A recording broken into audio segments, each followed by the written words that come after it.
আসসালামু আলাইকুম সুপ্রিয় শিক্ষার্থীবৃন্দ, আমাদের আবারও অনলাইন লাইভ ক্লাসে স্বাগত জানাচ্ছি। আমি মোহাম্মদ শাহাবুদ্দিন শিকদার, সরকারি সহকারী কলেজ পিরোজপুর, ব্যবস্থাপনা বিভাগ। আশা করি তোমরা নিশ্চয়ই ভালো আছো, সুস্থ আছো। আমি তোমাদের ব্যবসায় শিক্ষার শাখার একাদশ ও দ্বাদশ শ্রেণীর শিক্ষার্থীদের ব্যবসায় সংগঠন ও ব্যবস্থাপনা প্রথম পত্রের দ্বিতীয় অধ্যায় নিয়ে আলোচনা করব।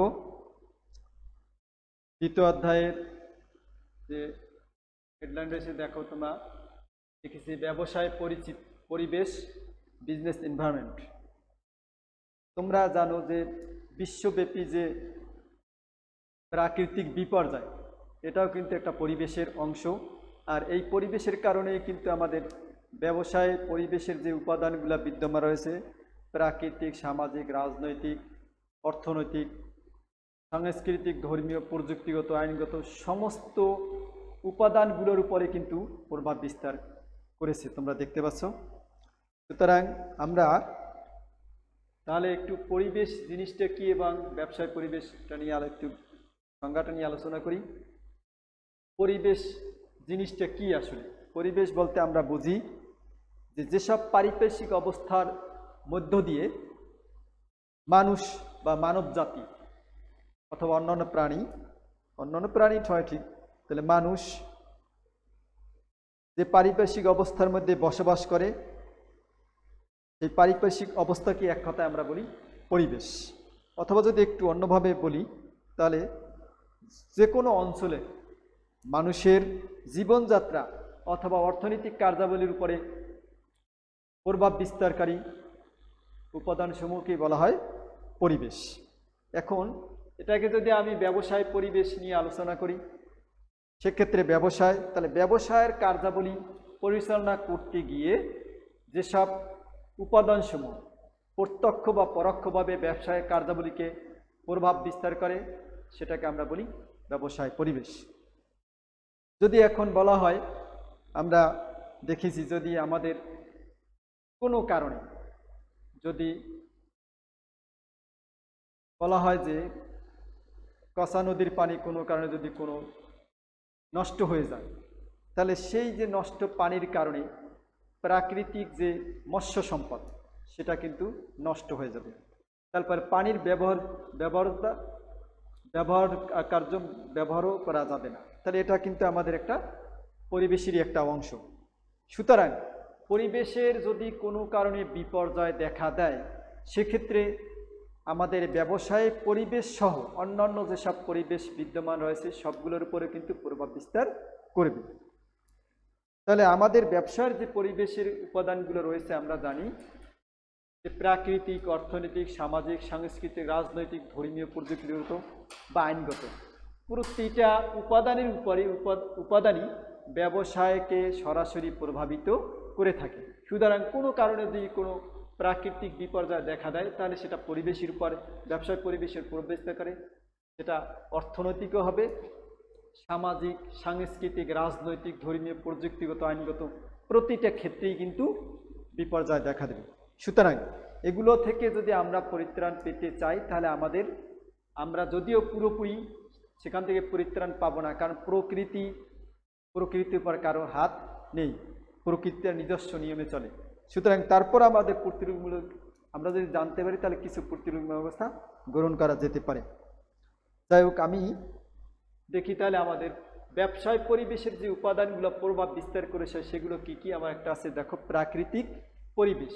এখন এই প্রাকৃতিক পরিবেশের ভিতরে আমরা কি কি দেখতে পাই? দেখো, একটা দেশের প্রাকৃতিক অবস্থা কি হবে। প্রথমে আসে দেখো ভূপ্রকৃতি।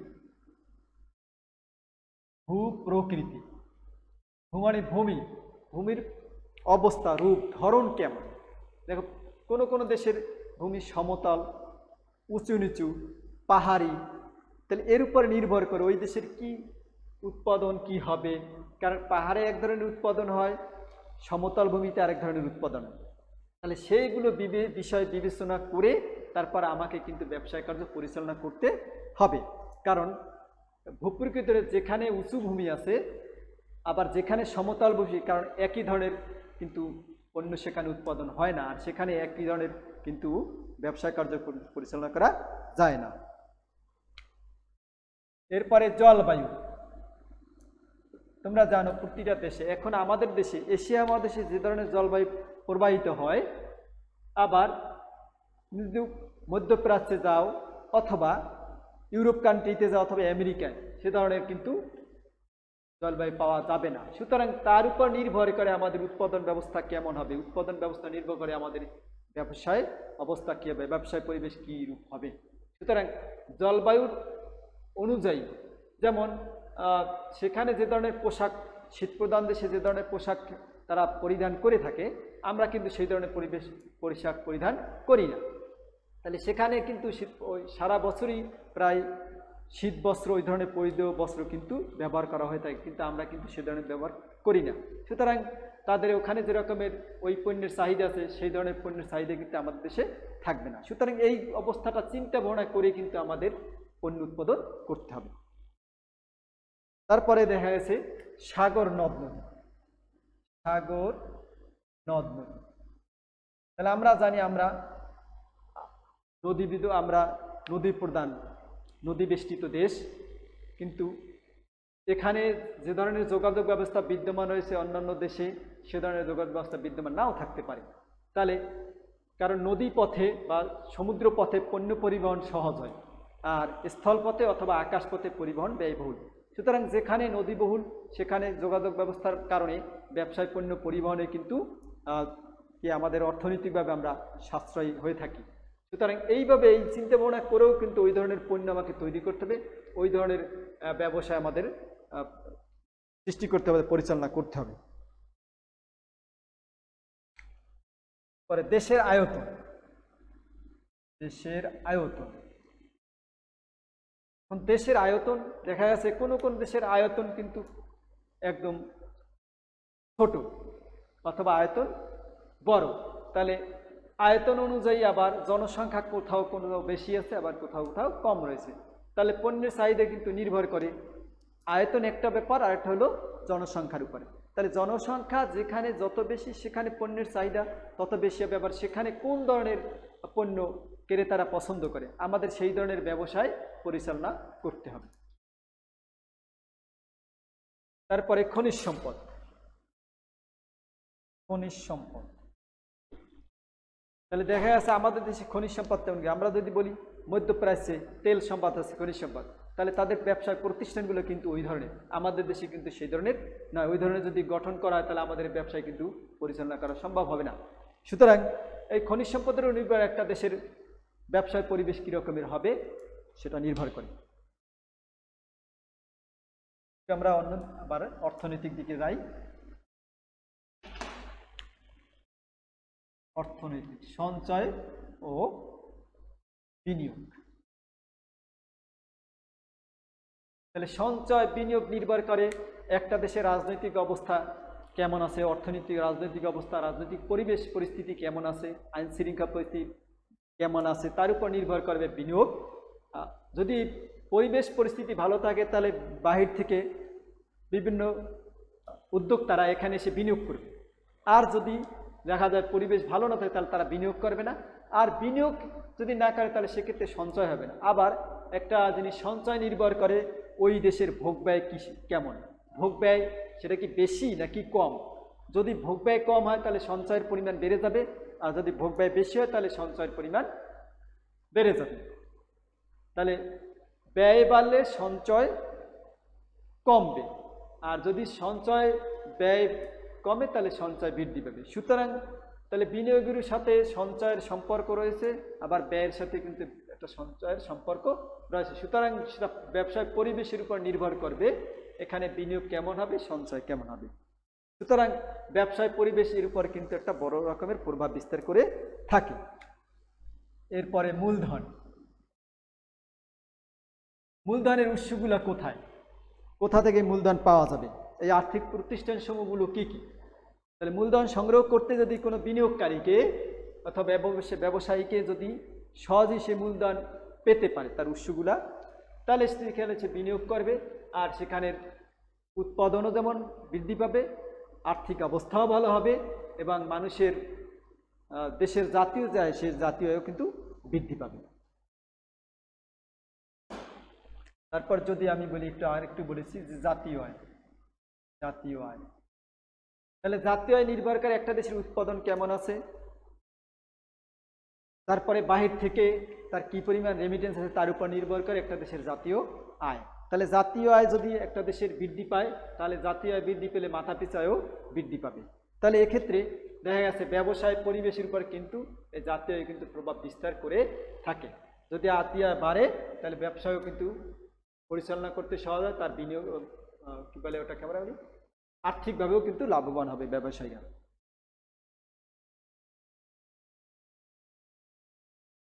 মানব সম্পদ, মানব সম্পদ যদি দক্ষ মানব সম্পদ একটা দেশের থাকে তাহলে সে মানব সম্পদের মাধ্যমে কিন্তু অর্থনৈতিকভাবে ওই দেশ স্বাবলম্বী হতে পারে।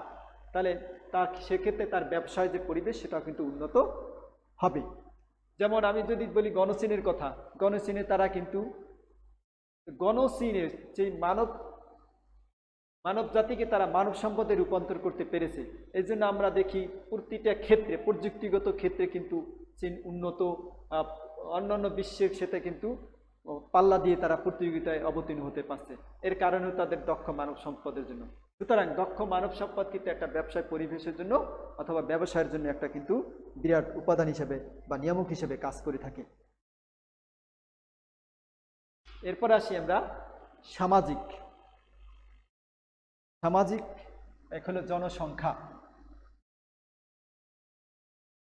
জনসংখ্যা সামাজিক পরিবেশের অংশ। জনসংখ্যা বিস্ফোরণ মাঝে মাঝে আমরা বলি, যদি আয়তের তুলনায় কোনো কোনো ক্ষেত্রে কোনো দেশে জনসংখ্যা বেশি বৃদ্ধি পায় তাহলে সেটা তারা যদি অশিক্ষিত বা শিক্ষিত না হয়, শিক্ষা ব্যবস্থা যদি দুর্বল থাকে, দক্ষ না হয়, তাহলে সেই জনসংখ্যা দিয়ে একটা দেশের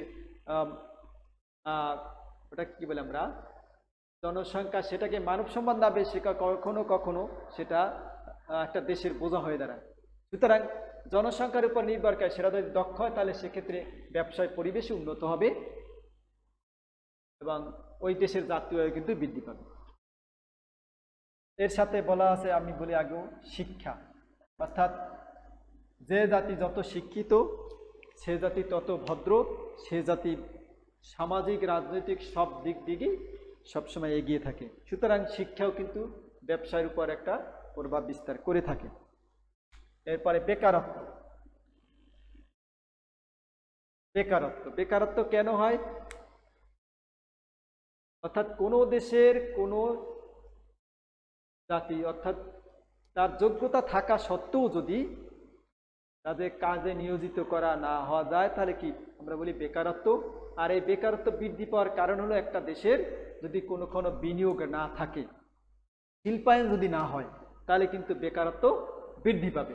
সুতরাং আমাদের এমনভাবে শিক্ষা ব্যবস্থা এমনভাবে গড়ে তুলতে হবে, যেমন এখন বর্তমান সরকার প্রযুক্তিগত অথবা কারিগরি দিক দিয়ে খুব মনোনিবেশ করেছে। এর কারণ হলো আমাদের দেখা যাচ্ছে শিক্ষিতের পরিমাণ বেড়ে গেছে কিন্তু এটা কারিগরি দিক থেকে খুবই দুর্বল, এজন্য বেকারত্বের পরিমাণ বেড়ে গেছে। তাহলে বেকারত্ব যত বেড়ে যাবে তাহলে বেকারত্ব জনবল অর্থাৎ তাদের পেটের ক্ষুধা অথবা ক্ষুধা নিবারণের জন্য তারা তখন বেআইনি পন্থা অবলম্বন করে। সুতরাং আমাদের দেখতে হবে যাতে বেকারত্ব বৃদ্ধি না পায়। তাহলে বেকারত্ব বৃদ্ধি পেলে কিন্তু সেটা পরিবেশের, আমাদের ব্যবসায় পরিবেশ সমস্ত ধরনের উপরে কিন্তু প্রভাব বিস্তার করবে। এরপর আসি আমরা সাংস্কৃতিক। সংস্কৃতি জিনিসটা কি আসলে? সংস্কৃতি আমরা বলতে আমরা বুঝি দীর্ঘদিন থেকে গড়ে ওঠা মানুষের একটা বিশ্বাস। তাহলে এই বিশ্বাস কিছু সেই বিশ্বাস মানুষের দৃষ্টিভঙ্গির কারণেও কিন্তু বিশ্বাস সৃষ্টি হয়। আর এই দৃষ্টিভঙ্গি এক এক অঞ্চলের লোকজনের, এক এক ধর্মের এক এক রকমের। তাহলে দৃষ্টিভঙ্গির উপরে নির্ভর করে ওই জায়গার ব্যবসায় পরিবেশ কেমন হবে। তাহলে লোকজনের দৃষ্টিভঙ্গির কথা চিন্তা ভাবনা করেই আমাকে সেই ধরনের পণ্য উৎপাদন বা তৈরি করতে হবে অথবা ব্যবসায় পরিচালনা করতে হবে। এরপরে হয়েছে চিন্তা ভাবনার ধরন। চিন্তা ভাবনার ধরন,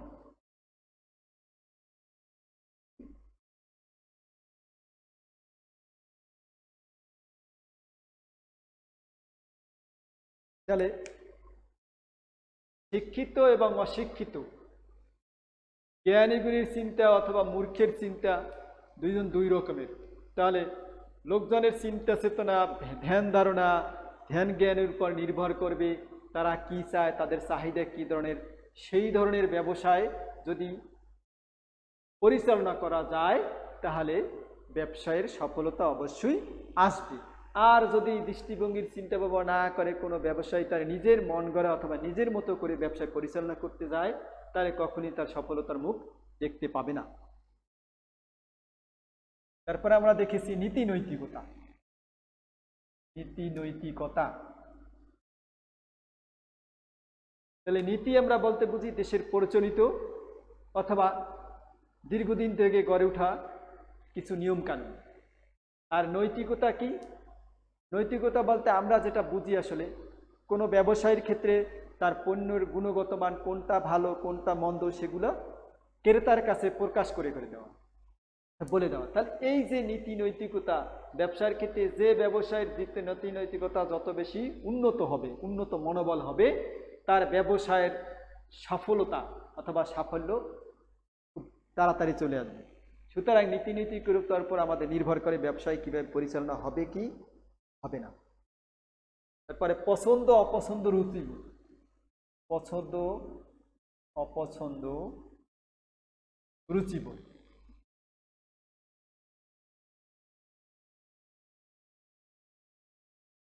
তাহলে পছন্দ অপছন্দ, একজন যদি বলা হয় যে একটা 5 বছরের শিশু, আবার 15 বছরের, আবার যদি বলা হয় 25 বছরের, আবার যদি আমরা বলা হয় 50, আবার 75, তাহলে 5 বছরের শিশুর পছন্দ এক ধরনের, 15 বছরের আরেক ধরনের, আবার 25 বছরের এক যুবকের কিন্তু আবার আরেক ধরনের, আবার মধ্য বয়সে আরেকজনের তার পছন্দ আরেক রকম, 75 বয়সে আবার পছন্দ বা রুচি আরেক ধরনের। সুতরাং একটা প্রতিষ্ঠান, ব্যবসায় প্রতিষ্ঠান পরিচালনা করতে গেলে কিন্তু সবার কথা চিন্তা ভাবনা করে অথবা ওই পরিবেশে কোন বয়সের লোকজন বেশি বসবাস করে সেই ধরনের চিন্তা ভাবনা করে তারপরে আমাকে কিন্তু ব্যবসায় পরিচালনা করতে হবে। কারণ এই জিনিসগুলোর উপর নির্ভর করে ব্যবসায় তার সফলতা কতটুকু আসবে কি আসবে না, তাদের কথা চিন্তা ভাবনা করি।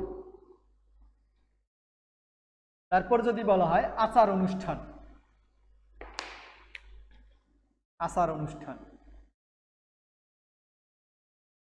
কারণ আমাদের দেখা গেছে আমাদের বিভিন্ন আচার অনুষ্ঠান, সেই আচার অনুষ্ঠানে কোন ধরনের পণ্য বেশি পরিমাণ চাহিদা থাকে, আমাদের সেই আচার অনুষ্ঠানের কথা চিন্তা ভাবনা করে সেখানের সামাজিক ধর্মীয় অবস্থা কেমন সেই ভবনের চিন্তা ভাবনা করে তারা কোন ধরনের অনুষ্ঠান করে, এই অনুষ্ঠানের জন্য কি কি পণ্য দরকার, চাহিদা কেমন থাকে, সেটা চিন্তা ভাবনা করে তারপর আমাকে ব্যবসায় পরিচালনা করতে হবে। আর যদি তা চিন্তা ভাবনা না করা হয় তাহলে কিন্তু ব্যবসায়ের সফলতার পরিবর্তে ব্যবসায় কিন্তু বিফলতা দেখা দেবে অথবা বিপর্যয় দেখা দেবে।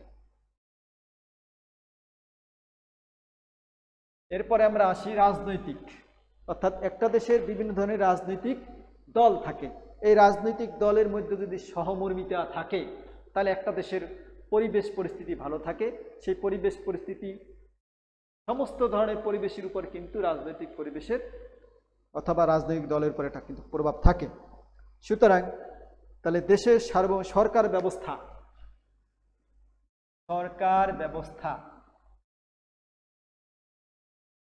তাহলে একটা দেশের সরকার ব্যবস্থা কেমন, সেটা কি গণতান্ত্রিক নাকি স্বৈরতান্ত্রিক নাকি তাকে কি বলে আমরা নাকি সমাজতান্ত্রিক, তার উপর নির্ভর করে আসলে ওই দেশের ব্যবসায়িক পরিবেশ।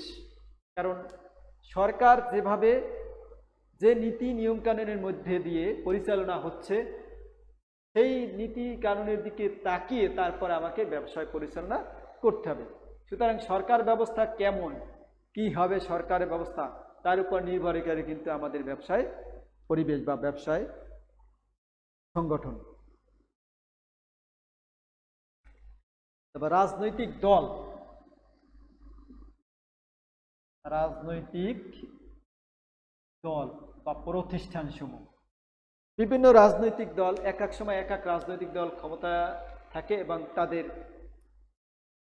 পররাষ্ট্রনীতি বলে আমরা দেশের নীতি এক একজনের কিছুটা হলে আলাদা থাকে। সুতরাং যখন যে রাজনৈতিক দল ক্ষমতায় থাকে অথবা আসীন থাকে তাদের উপর কিন্তু অনেক ব্যবসায়িক পরিবেশে কিন্তু অনেক নির্ভর করে। কারণ পররাষ্ট্রনীতি অর্থাৎ একটা দেশের সাথে আরেকটা দেশের পররাষ্ট্রনীতি নির্ভর করবে কোন দল কোন তাদের নীতিগুলো কি তার উপর নির্ভর করে থাকে। সুতরাং রাজনৈতিক দলের উপর বিবেচনা করেও কিন্তু আমাকে ব্যবসায় পরিচালনা করতে হবে।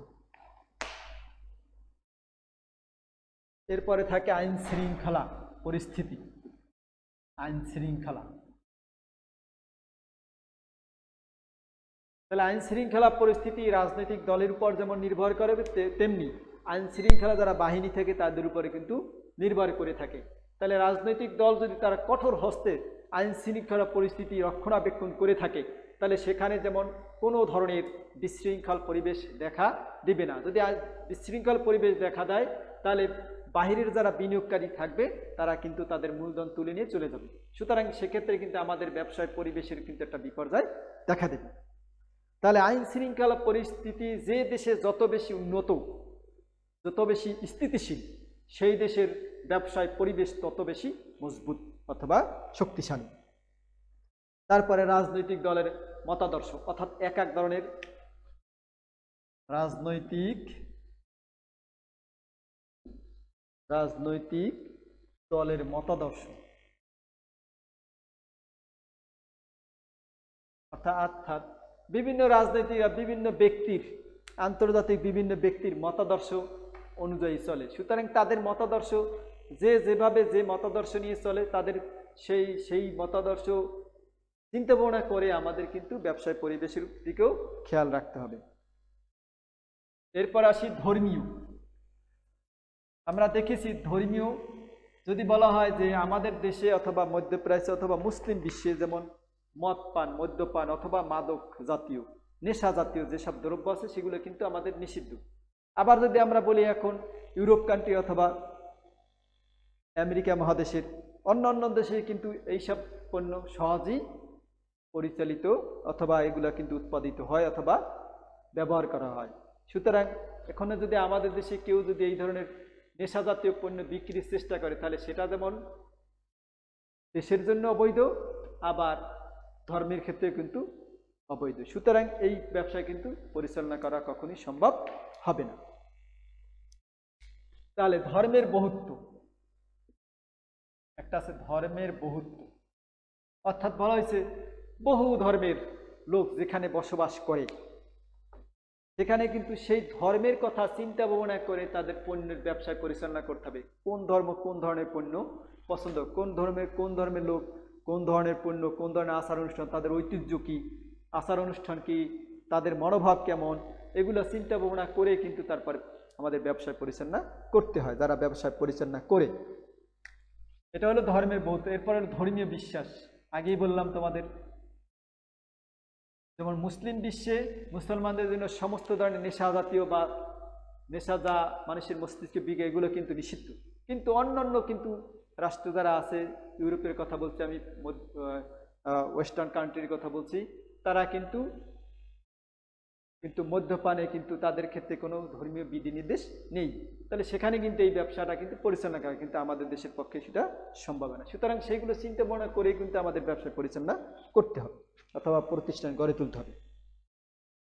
তারপর ধর্মীয় অনুভূতি। ধর্মীয় অনুভূতি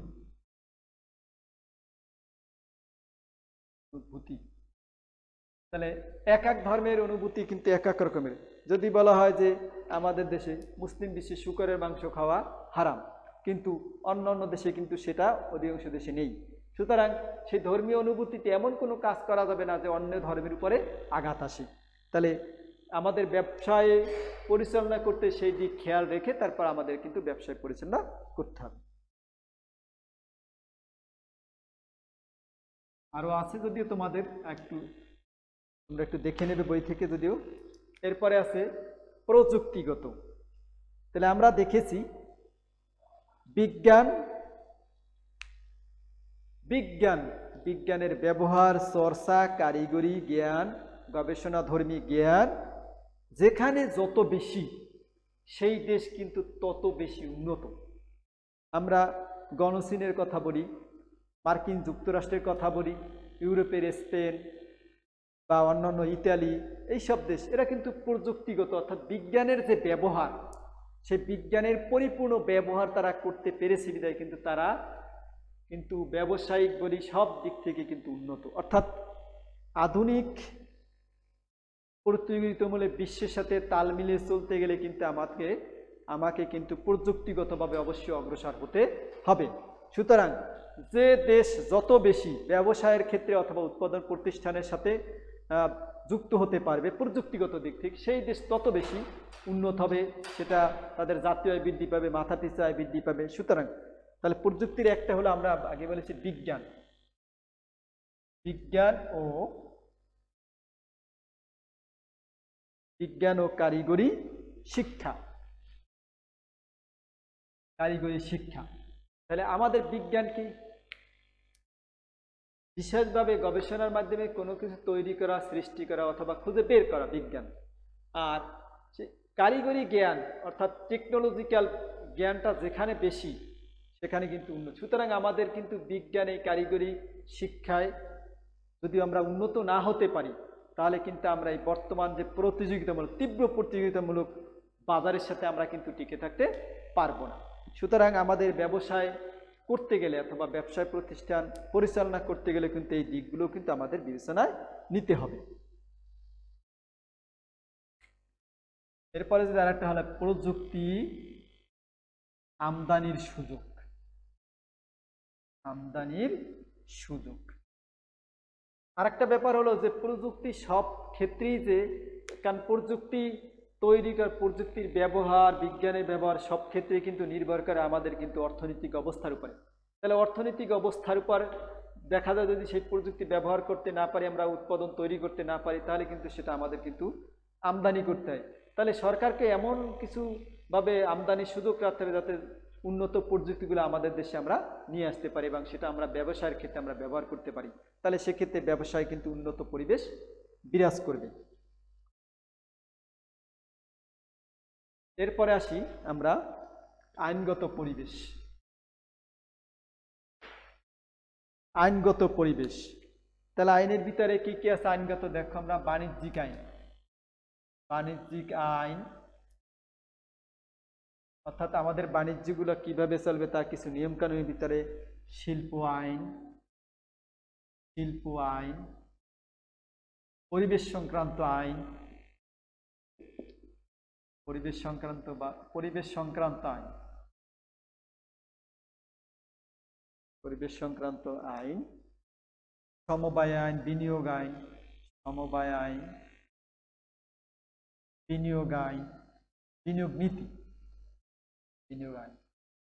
তোমরা দেখতে পাচ্ছ তাহলে বাণিজ্যিক আইন, শিল্প আইন, সরকার বিভিন্ন সালে কিন্তু এই আইনগুলা পাশ করেছে আইনের ব্যবহার করার জন্য। তাহলে আমরা যদি এই আইনগুলা, সরকারের যে আইনগুলো আছে, পরিবেশ আইন, সমবায় আইন, বিনিয়োগ, তাহলে পরিবেশ আইনগুলো যদি আমরা মেনে না চলি, তাহলে আমাদের পরিবেশ বিপর্যয় দেখা দেবে। সেই পরিবেশ বিপর্যয় কিন্তু আমাদের ব্যবসায়ের একটা অংশ। তাহলে সমবায় আইন অর্থাৎ যারা সমবায় পরিচালনা করবে, আইনটা এমনভাবে তৈরি করতে হবে যারা সমবায়ীদের মেনে চলতে সুবিধা হয় অথবা সমবায় সমিতি পরিচালনা করতে কিন্তু সুবিধা হয়। আবার বিনিয়োগ নীতি এমনভাবে তৈরি করতে হবে যাতে ব্যবসায়ীরা বিনিয়োগ করতে উৎসাহী হয়, বাইরে থেকে বিনিয়োগকারীরা উৎসাহী হয়, যাতে বিনিয়োগের পথে কোনো বাধা না থাকে এমনভাবে তৈরি করতে। আবার সেটা আবার বিনিয়োগ নীতি এমনভাবে তৈরি করতে যেটা দেশের জন্য আবার ক্ষতিকর না হয়। আবার পরিবেশ আইন, পরিবেশের জন্য এমনভাবে আইন করতে হবে যেটা পরিবেশ কেউ ধ্বংস করতে না পারে। তাহলে পরিবেশ আবার এমন করা যাবে না যেটা আবার মেনে চলতে অনেকে মেনে নাও চলতে পারে, এমনভাবে করা যাবে না। সুতরাং সহনীয় পর্যায়ে রেখে সব দেশের পরিবেশ, দেশের সামাজিক, রাষ্ট্রীয়, রাজনৈতিক যেটাই হোক না কেন, যাতে এমনভাবে আইনগুলো তৈরি করতে হবে সবাই আমরা সহজেই মেনে চলতে পারি। আর সবাই যদি আমরা এই আইনগুলো মেনে চলি, তাহলে অবশ্যই একটা দেশের ব্যবসায়িক পরিবেশ বলি, অন্যান্য যে পরিবেশ বলি, সেটা অবশ্যই উন্নত হবে। সুতরাং সকল দিক খেয়াল রেখে যারা সরকার পরিচালনা করবে অথবা রাজনৈতিক যারা ক্ষমতায় থাকবে তারা সেই অনুযায়ী কিন্তু এই আইনগুলা তৈরি করে থাকেন, যাতে লোকজনের সেগুলা মেনে চলতে সহজ হয়। প্রিয় শিক্ষার্থীবৃন্দ, আমি তোমাদের আজকের এই যে ব্যবসায় পরিবেশের সংক্রান্ত যে উপাদানগুলো ছিল সেই উপাদানের ভিতরে আবার কিছু যে উদ্দীপকগুলো ছিল সেগুলো তোমাদের আমি আজকে দেখিয়ে দিলাম। তোমরা সব বইয়ে কিছু আছে, তোমরা যদি এখান থেকে দেখো তাহলে আরো একটু ভালোভাবে মনোযোগী হও, যদি তাহলে এখান থেকে আরো ভালোভাবে তোমরা জ্ঞান অর্জন করতে পারবে। তোমরা ভালো থাকো, সুস্থ থাকো, এই প্রত্যাশায়। আল্লাহ হাফেজ।